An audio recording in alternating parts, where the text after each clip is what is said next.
Welcome to Mahi media. ఈరోజు evening bulletin చూద్దాం ఒకసారి. ఐబొమ్మపై కోల్డ్ వార్, పోలీస్ మరియు న్యాయ వర్గాల్లో విస్తృత చర్చ, ఎవరిని వదలబోమన్న సిబి సర్జనర్, పూర్తి నియంత్రణ సాధ్యం కాదని న్యాయవాది ఆర్టికల్, దీనిపై స్పందించిన సివి ఆనంద్, ఒకడు పోతే మరొకడు వస్తాడని ట్వీట్ అన్నట్టుగానే తెరపైకి ఐబొమ్మ 1 మూవీ రూల్స్ కొత్త సైట్లు.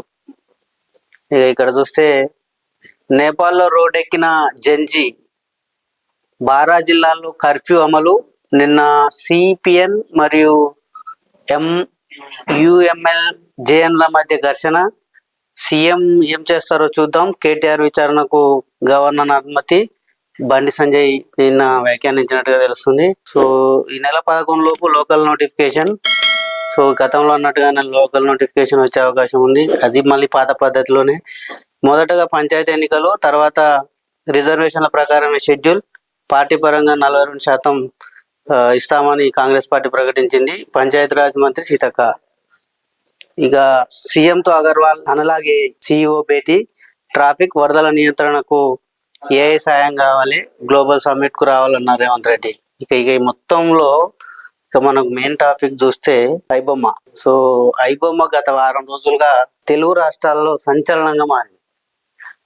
ఎట్లా అంటే, ఇప్పుడు ఇతను చేసింది ప్రైవసీ కావచ్చు, అతను చేసింది తప్పుడు పని కావచ్చు, అది చట్ట ప్రకారం తప్పుడు పని కావచ్చు. కానీ ఇక్కడ పేదలకు, అంటే ఇప్పుడు ఒక పేద ప్రజలు ఒక 500 పెట్టి, 300 పెట్టి, 400 పెట్టి మల్టీప్లెక్స్ లో సినిమాలు పోవాలంటే ఒక 4 పోతే 2000.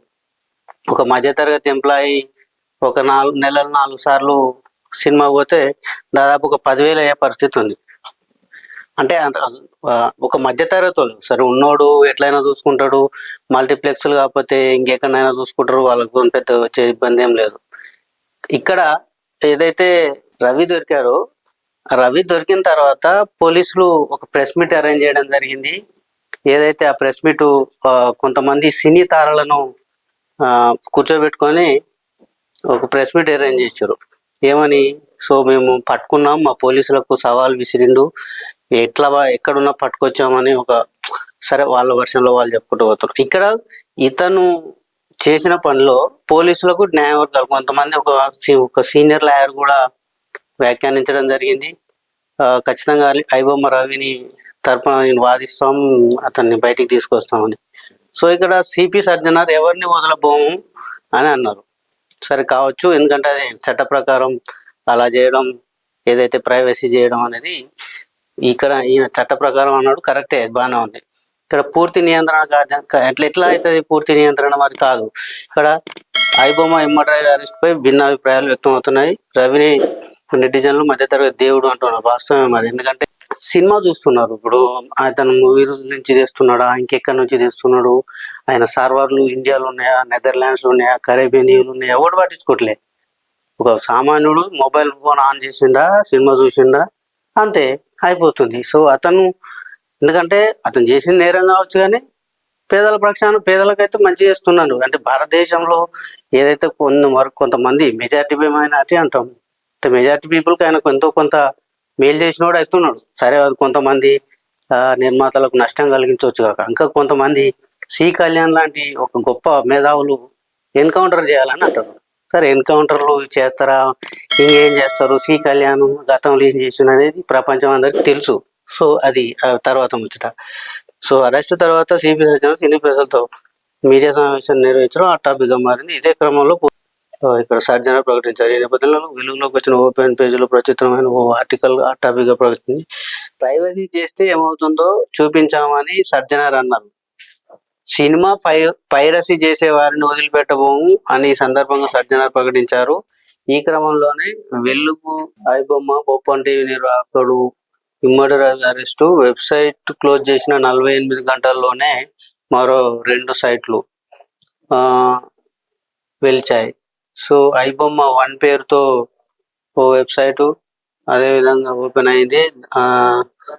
అందులో సినిమా రివ్యూలు మాత్రమే కాదు ఉన్నాయని పోలీసులు చెబుతుండగా, మూవీస్ రోజు నుంచి కూడా అక్కడ సినిమాలు అంటే వస్తుంటాయి. ఒకటి పోయిన తర్వాత ఇంకోటి రావడం అనేది కామన్.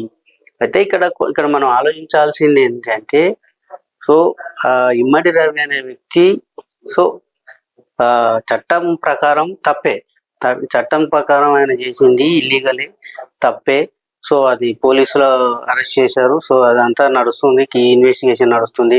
ఆయన ఎక్కడెక్కడ ఎన్ని కోట్ల మేర ఆర్థిక లావాదేవీలు జరిగాయి, సో ఇవి డైరెక్ట్ గా జరిగాయి. కొన్నిసార్లు బెట్టింగ్ యాప్ల ద్వారా కూడా లావాదేవీలు జరిగినట్టుగా పోలీసులు గుర్తించినట్టుగా తెలుస్తుంది. సో అదంతా ఒక వెర్షన్. కానీ ఇక్కడ సామాన్య ప్రజల వెర్షన్ లో మాత్రం అతను ఒక దేవుడిగా ముద్ర పడిపోయింది. సో అతను అరెస్ట్ చేసినప్పుడు పెద్ద ఎత్తున నిరసన, ఒక వ్యక్తి ఒక నిందితుడిని దేశంలో ఫస్ట్ టైం అనుకుంటా ఒక నిందితుడు అరెస్ట్ అయినప్పుడు పెద్ద ఎత్తున నిరసనలు వెల్లువెత్తడం, అదేవిధంగా చూస్తే అతనికి మద్దతుగా ర్యాలీలు అవి తీయడం అనేది కొంచెం ఫస్ట్ టైం అనుకుంటా. ఎందుకంటే పేద మరియు మధ్యతరగతి ప్రజలకు అతను ఒక దేవుడుగా నిలుస్తూ వచ్చాడు ఇమ్మడి రవి. సో అతను చదివింది MBA. సో అంటే వాస్తవానికి అతను పోలీసులకు సవాల్ విసిరాడు. కానీ ఆ సవాల్ విసిరిన తర్వాత దొరికాడు అంటే, సో ఇక్కడ వైఫ్ ద్వారా మాత్రమే ఏదైతే ఈ విడాకులు ఏవైతున్నాయో, సో ఆ విడాకుల ప్రాసెస్ లోనే అతను ఇండియాకి రావాల్సి వచ్చింది.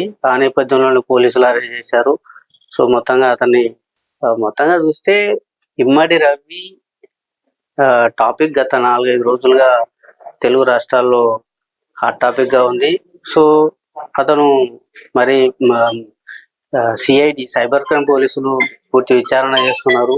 మరి విచారణలో ఏం తేల్చబోతున్నారు? సో అతను చేసింది తప్పే కావచ్చు, కానీ సో మరి అతనికి పైన ఎలాంటి చర్యలు తీసుకోబోతున్నారు? సో ఇతను అంటే వాస్తవానికి పోలీసులు ఇమ్మడి రవి వెనకాల ఒక వ్యవస్థ ఉంది, పెద్ద ముఠా ఉంది. సో ఇది ముఠా కారణంగానే ఈ అన్ని జరుగుతున్నాయని ఫస్ట్ గుర్తించారు. కానీ సో అవన్నీ ఏం లేవు, కేవలం 1 man షో మాత్రమే ఉన్నట్టుగా రీసెంట్ గా పోలీసులు గుర్తించారు.